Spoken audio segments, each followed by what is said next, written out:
Hello everyone, this is your educator Priyanka Thakur. I'm teaching you life sciences and welcome you all on our YouTube channel Gurmantra Shiksha Ka Granth.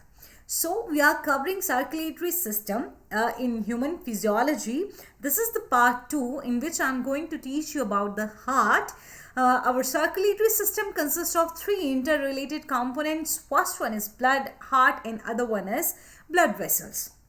Okay, so we have already completed about the blood and its components. Also, we also got to know about blood clotting in our previous lecture. In this particular video, I'm going to touch you about heart, and in the end, you will also be doing some MCQs on blood clotting and blood clotting factors. So stay tuned till the end. Let's start with our today's topic, which is on heart.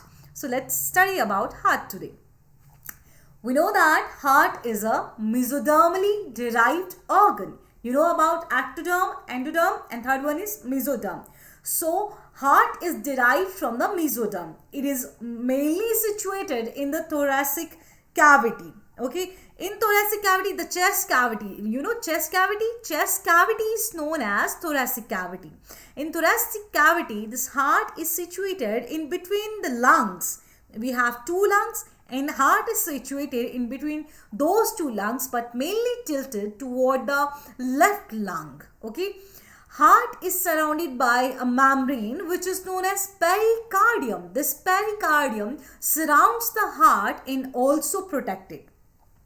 Pericardium is further divided into two parts, outer pericardium and inner serous pericardium. Inner serous pericardium is further a double layer which have a parietal and visceral layer. In between this parietal and visceral layer, there is a cavity which is known as pericardial cavity. Okay, so now you remember that heart is surrounded by a layer which is known as pericardium, and pericardium is further divided into two layers which are outer pericardium and inner serous pericardium. But inner serous pericardium itself is a double layered membrane which consists of parietal and visceral layers. Parietal and visceral layer consist of a pericardial cavity. After this protected layer starts our heart, whose wall is formed of three layers. The outermost is epicardium, middle one is myocardium, and third inner one is endocardium. This epicardium is none other than the inner visceral layer of pericardium. Okay, this epicardium is actually formed by the inner visceral layer of the pericardium. Fine. Myocardium is the layer which consists of cardiac muscles, and these cardiac muscles are mainly responsible for pumping action of the heart. So we now know that myocardium is the layer which is responsible for the contraction of the heart. Endocardium is the innermost thin layer of endothelium which overlie a thin layer of connective tissue. Okay, so here we complete our epicardium, myocardium, endocardium, which are the three wall layers of the heart, which are further surrounded by pericardium. Pericardium is made up of two layers, outer pericardium, inner serous pericardium. Inner serous pericardium further divided into two, parietal and visceral layer, and epicardium is what? Visceral layer. Okay, heart has four chambers. Two superior, which are left and right atrium. Two are inferior, which are left and right ventricle. Okay, two ventricles and two atrium. Right? Okay. This is the heart which I have taken from not anybody else but the book Guyton, which is a standard reference book for you. Okay. So see, superior, as you can see, watch it properly. This is the right atrium. This is the left atrium. This is the right ventricle. This is the left ventricle. Okay. Both the atrium are separated by interatrial septum. Not shown here. Okay. But both the atrium are separated by interatrial septum and both the ventricles are separated by interventricle septum. Inter means in between two. Okay. And these right atrium and right ventricle are separated by atrioventricular septum. Similarly, left atrium and left ventricle are also separated by atrioventricular septum. In right atrium and right ventricle, you will see a tricuspid valve, okay, and a pulmonary valve is present in between right ventricle and pulmonary artery. This tricuspid valve, okay, is present in between right atrium and right ventricle. Similarly, in left atrium and left ventricle is present a bicuspid valve, also known as mitral valve. And in left ventricle and aorta is present an aortic valve. Here are some chordae tendineae. You will come to know about these chordae tendineae in the latest section, but you will also see chordae tendineae which will be connected to the cusps of these tricuspid and bicuspid valves. Okay, this is the superior vena cava, this is the inferior vena cava, this is the aorta, okay, and head and upper extremities. This is the trunk and lower extremities. The right part contain the deoxygenated blood and the left part contain the oxygenated blood. Okay, you can see the lungs, and from lungs the supply is here to the left part, and from the right atrium there is the supply to the lungs. Okay, 3 veins pour their blood into right atrium, and these 3 veins are superior vena cava, inferior vena cava and coronary sinus. If you don't know about coronary sinus, do comment in the comment section, ma'am. We don't know about coronary sinus, please tell us about it. Then this right atrium and left atrium, these are separated, as I told you, by interatrial septum. You will see a depression on this septum, and this depression is called fossa ovalis. What is this fossa ovalis? Actually, when you were a fetus and not even born, at that time there was an opening at the interatrial septum which is called foramen ovale. So the this opening is closed before birth, I mean after birth, and this the remnant of this foramen ovale is then called fossa ovalis. So remember, fossa ovalis is a remnant of foramen ovale, which is an opening in the interatrial septum of the fetal heart that normally closes after birth. Tricuspid valve are present in between right atrium and ventricle. Right ventricle is separated from the left ventricle by interventricular septum, and this right ventricle pumps its blood into pulmonary trunk via pulmonary valve. Pulmonary trunk is a large artery, and this artery is further divided into right and left pulmonary artery. Okay, 4 pulmonary veins pour oxygenated blood into the left atrium. 4 pulmonary veins pour blood into what? Left atrium. Okay, but how many pulmonary veins pour their deoxygenated blood into the right atrium? It was 3, and here it's 4 pulmonary veins which will be pouring their blood, oxygenated blood, into the left atrium. Okay, so left ventricle is the thickest chamber. Why left ventricle is the thickest chamber? Because it is the main part which is going to pump the blood. Okay, so left ventricle is the thickest chamber of the heart and passes blood through aortic valve into the ascending aorta. Got it? The left ventricle is the thickest chamber of the heart and passes blood through aortic valve into the ascending aorta. You understand it or not? Okay, you understand it? That's great. So now you know that right ventricle, where does it send its blood to? It sends its blood to the pulmonary trunk through pulmonary valve. And which one is the thickest chamber? Left ventricle is the thickest chamber. Coordinate you know which valve is present in between left ventricle and aorta? It's aortic valve, and left ventricle send its blood to where? It send its blood to the aorta.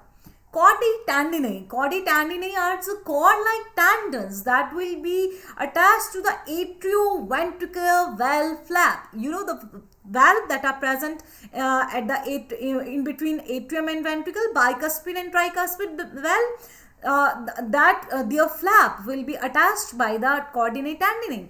These chordate tendinae connect the papillary muscles to these tricuspid and bicuspid valves, and both the chordate tendinae and these papillary muscles, these are going to anchor the valve in their closed position. Okay, they are going to anchor the valve in their closed position. If cusps are not anchored, then they would be blown into the atria, just like an umbrella blow out aside and inside during the wind is blowing. Okay, so the heart valve and circulation of blood. Atrioventricular valves, they maintain the unidirectional flow of blood from atrium to ventricle. And what are the atrioventricular valves? It's like your bicuspid and tricuspid valves. And other are semilunar valves. So in heart, we total number of valves are 4. Actually, 2 pairs of valves are there. One is atrioventricular valves, other one is semilunar valves. Semilunar valves maintain the unidirectional flow from ventricle to the atria. The aortic and pulmonary valves are known as semilunar valves. And now we know that aortic valve is present in between the left ventricle and the aorta, and your right pulmonary valve is present in the right right ventricle and the pulmonary trunk. Whenever ventricle contract, these semilunar valves open. Why? Because the pressure in the ventricles exceeds the pressure in the arteries, and ultimately the blood flows from ventricle to the pulmonary trunk and to the aorta. Okay. After the ventricle relax, blood start to back flow into heart, which is prevented by these semilunar valves because these are closed then. Okay, whenever ventricle are relaxed, these semilunar valves are closed and prevent the backflow of the blood. Okay, and let's come to know about cardiac conduction system. So our cardiac conduction system is autorhythmic. What do you understand by autorhythmic cardiac conduction system? What is autoconducting? I mean, it means it is self-excitable, or we can say self-stimulated. Okay. So cardiac muscles are autorhythmic fiber because they are self-excitable. These fibers generate action potential, and these action potential triggers heart contraction. Heart contracted in coordinated manner. There are 4 components of conduction system. One is SA node, also known as pacemaker of heart. It's sinoatrial node. And AV node, atrioventricular node. Third one is bundle of His, and fourth one is Purkinje fiber. Each and every of these components can generate an action potential, but the maximum action potential is generated by SA node, and that's why it is known as pacemaker of heart. Cardiac action potential usually begins with the SA node, and this SA node is present in the right atrial wall. Where is it present? It is present in the right atrial wall. Okay, and this SA node can generate 70 to 75 action potentials per minute. How many? 70 to 75 action potentials per minute. Our heart also beats at an average of 72 times per minute. It means 70 to 75 times per minute. What happens if SA node fails to work? Will our heart stop working? No, it will continue to beat, but the impulses will be generated by AV node. But those impulses will be slower. The beat will be slower, and such a condition can be treated by implanting the artificial pacemaker. And when this artificial pacemaker is implanted, it automatically gives an electrical stimulus to the body. Okay, so in every 0.8 seconds, plant means your heart. So action potential in general, in normal condition, when the action potentials are generated by SA node, these action potential reaches AV node, and this AV node, where does it present? It is present in interatrial septum, while SA node is present in the wall of right atrium. Then the AV node passes the action potential to the bundle of His. Bundle of His are the main site from where action potential will move from atrium to ventricle. These bundle of His are then divided into left and right bundle branches at the level of interventricular septum. When this bundle of His actually arises from the where? They arises from interatrial, from where? They arises from where? They are arising from your atrioventricular septum, more exactly, okay? But they extend down to the interventricular septum, and there they got branched into left and right bundle branches. And from those bundles arises Purkinje fibers. And these Purkinje fibers spread throughout the ventricular myocardium, and these conduct the action potential, which begins at the apex of the heart upward toward the remainder ventricular myocardium, and the whole heart then contract in a very coordinated manner. Okay, so action potential is mainly generated by SA node, which passes to the AV node, then to the bundle of His, and finally to the Purkinje fibers, and the stimulus is then reached to each and every part of the heart, and our heart then contracts. Okay, in the next section we will come to know about other components, like not components, we will come to know about heartbeat, we will come to know about electrocardiogram, we will know about the diseases and heart cycles. Everything about heart we are going to cover in our next lecture. But before leaving, do not forget to solve this question. This is your first question on your screen. Do solve it.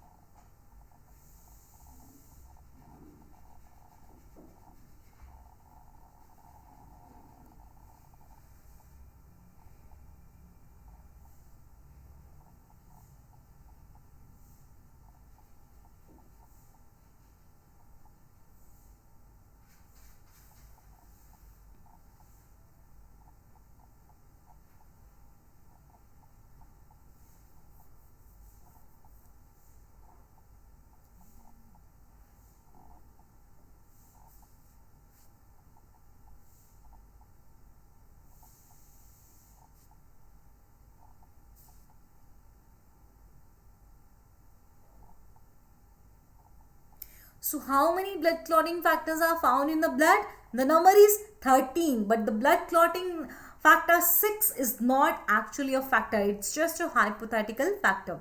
Right answer is D. And here is next question on your screens.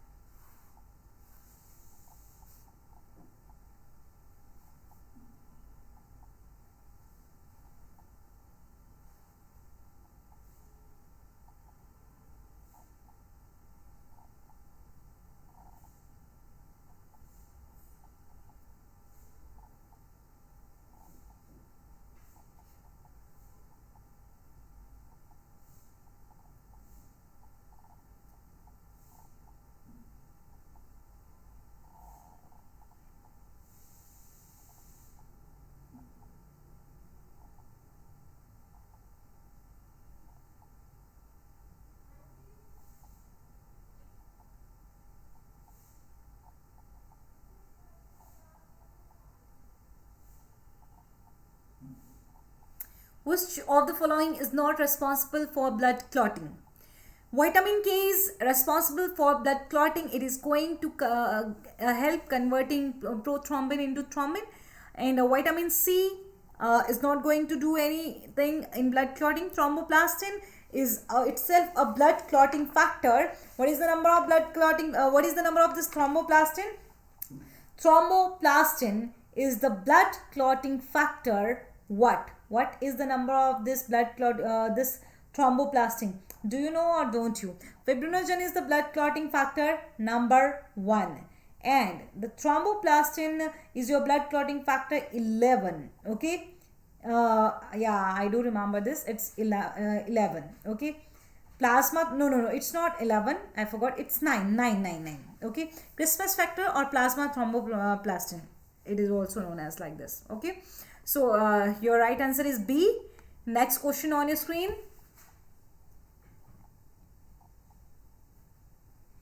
I have already given you the answer of this question.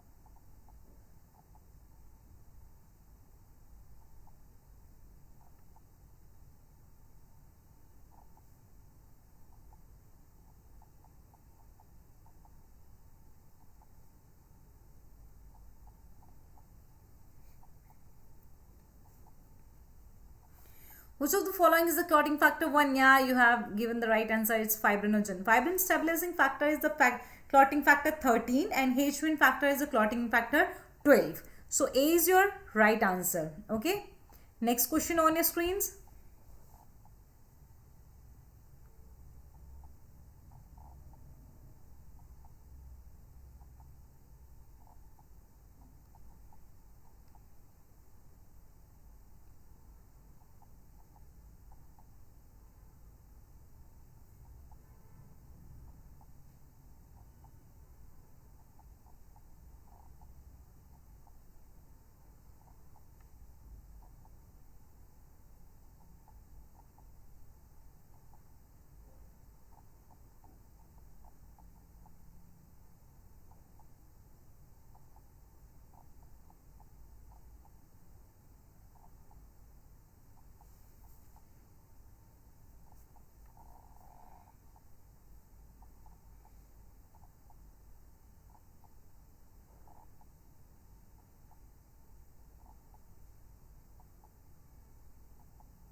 Which of the following can interfere with the function of vitamin K? Is it coumarin or coumadin or dicumarol?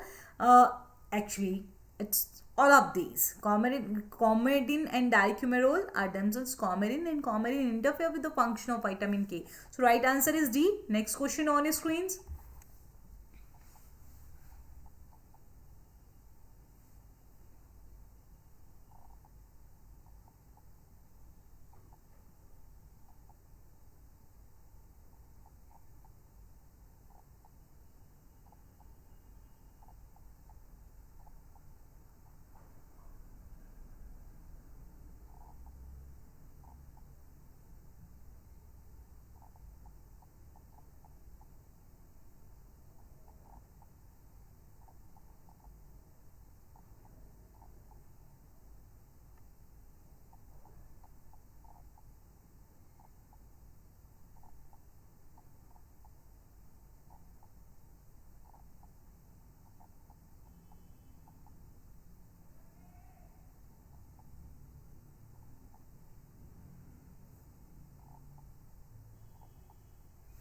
Which of the following statement is incorrect? Prothrombin is blood clotting factor 2. This is the right statement. Plasma thromboplastin antecedent is also called anti-hemophilic factor C. This is also right statement.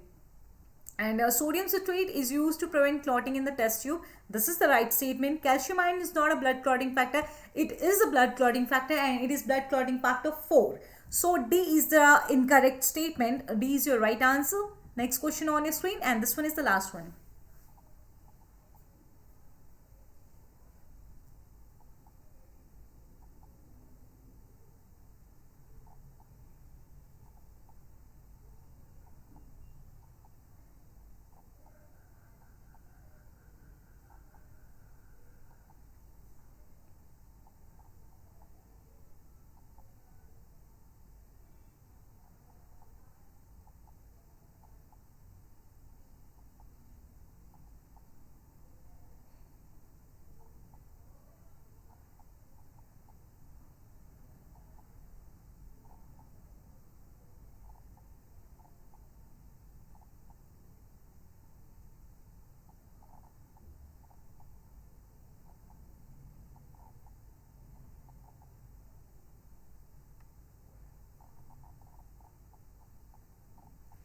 Most of the blood clotting factor are synthesized in liver. A is your right answer. That's all for today's section. We'll meet in the next section, in which we'll come to know about electrocardiogram. We'll be knowing about different heart diseases. Along with that, we'll be know about the functioning of the heart. So that's all for today. We'll meet in the next lecture. But if you want to prepare for CSIR NET June 2021, you can take the subscription of Unacademy. Here's a detail on your screens. Check out it and be smart. Use code NEHA to get the 10% off. This is the referral code of our dear ma'am Neha Taneja. You can go there, follow her. She's gonna mentor you for your CSIR NET preparation. But with this, do not forget to subscribe to our channel, press the bell icon. If you want to be with us on our different platform, then go check out the description box. You will get the links to our different platforms. You will be there with us in a single click. Till then,